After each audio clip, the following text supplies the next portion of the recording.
Okay, there you go. VW bus ache, Martin. You've made it on the fender.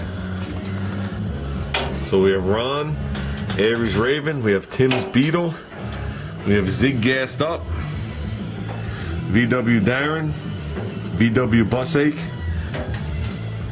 and Lodi 3/4. Okay, I need to make this patch here. I'll do as much as I can tonight. But it's 4.5 inches by about 6.5, so I'm going to go like 7 inches. Give me room to play around. And the piece I'm using is actually this piece from the Gold Fender. Got this nice flat section here, clean on the backside. So I like using the old fenders and doors because it's the same exact gauge metal.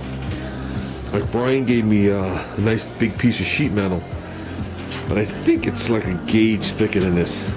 And it's just gonna make it too hard for me to bend it. Because I bend that by hand, without a doubt. So I'm gonna mark off a 7 by 4.5 piece. I guess 7 up by 4.5 wide. Well, it'll be 5 inches by like 7.5. And we'll work on it from there. I'll cut it out. So let me rest this baby down. Well, the last patch I rolled by hand. I'm just gonna give it a shot. I mean, I got plenty of metal. I clamped it to the bottom of the fender that I'm using with all the stickers. I'm gonna try and roll it. I'll work it slowly. If I can get the rough shape, or very close to the rough shape, I can finish it all off by hand. So then we'll trim it to fit. So let's see if we can get the rough shape this way. I'll give it my best shot. What do I got to lose? Okay, we'll start with this. To me, that's roughly shaped in. Real rough, but it's close. That'll give me something to start with when I go over there and I sit and I work on this fender. So we'll finish it off. So let's see what we got down here. Okay, Martin, you're definitely a help on this one. You're definitely a help on this one. I didn't put a magnet right here because it's tweaked out just a hair. So I got a flat here, so I'll tack it there. Tack it right here, then we'll just push that in.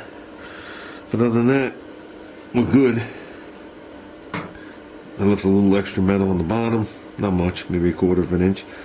But once I get a couple of tacks in the right places, we can work our way down. Let me tell you something. It's almost comical when you're using the magnets, because you wind up dragging them off the side of the fender. I wound up tripling these because they shot out of my hand. So I'm going to put a couple of tacks on here and work this thing around. But I think we're going to be good when it's all said and done. So this is where you wish it was a low rider so nobody could see under the fender. And like I said before, I like to finish it right to the end. I don't like looking on the fenders and seeing globs of Bondo. So let's give this thing a couple of welds. Let's see what we got. Well, I definitely got to add somebody to the thank you list on this fender. We got VW bus ache for these magnets that are sucking all the metal off the floor. So let me tell you something. Ooh, did that help that patch? You know, it's not the easiest of patches because of the curve, and it goes underneath. It goes underneath that far. So it's fully tacked in. Fender, like I said, still isn't bolted in. It requires a bolt here and here. So I'll draw that in back the way it was. But we did good. I did the tacking and the cooling right away. As soon as I made that patch, I put those magnets on as I showed you guys, and I mean, I had no other way of holding it. I really didn't. Here, I was able to get a clamp on there. This bottom edge, I could have used a Ritchie clamp, which this time I didn't. But all over here, like I said, the cowl, the cowl and the footwell, or whatever that we call it, is here. So,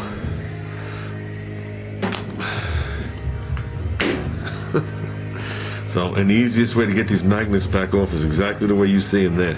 Just slide them to the side. So once you get them to the side, you can peel it off. You know what I mean? To try and pull them off is just, It's just hard on the fingers, you know, it's just smooth. And I'll tell you one thing, one of them I tried to weld accidentally. And I don't know what these things are made out of, but I was right up against it with the welder, and these things pop. It's like, best way I could describe it, oh, look at this.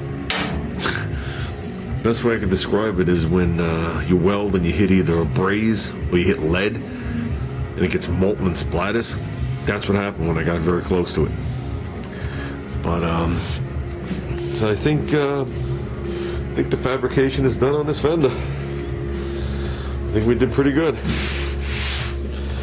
Now, if I can only get these fenders mint and send them off, have the molds made and make them into fiberglass. But that's a different story.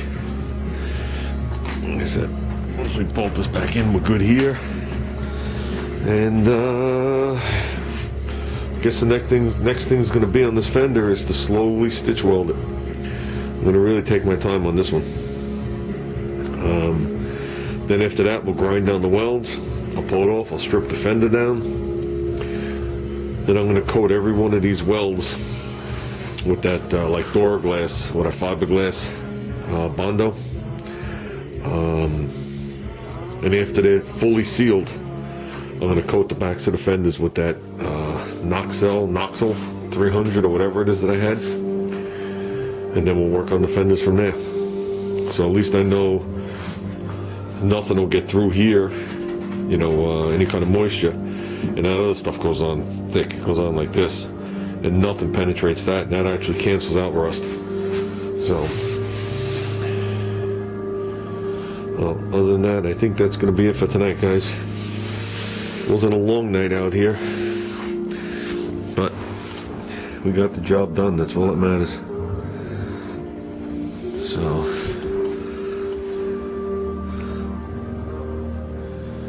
now I got to work on that dent, pushing that baby out. I'll work that slow.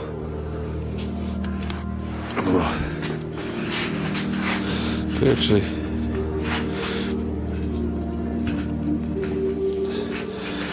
can actually get to it so right about at this line, the way the headlight bucket thing is. Yeah, I could actually get behind it. Need one of those Dentex guys come here to work that baby out. So, as long as this edge is good. Well, that's it, guys. I'm turning the camera off. It's been a long night. And I'd like to thank the people again who helped me on this fender.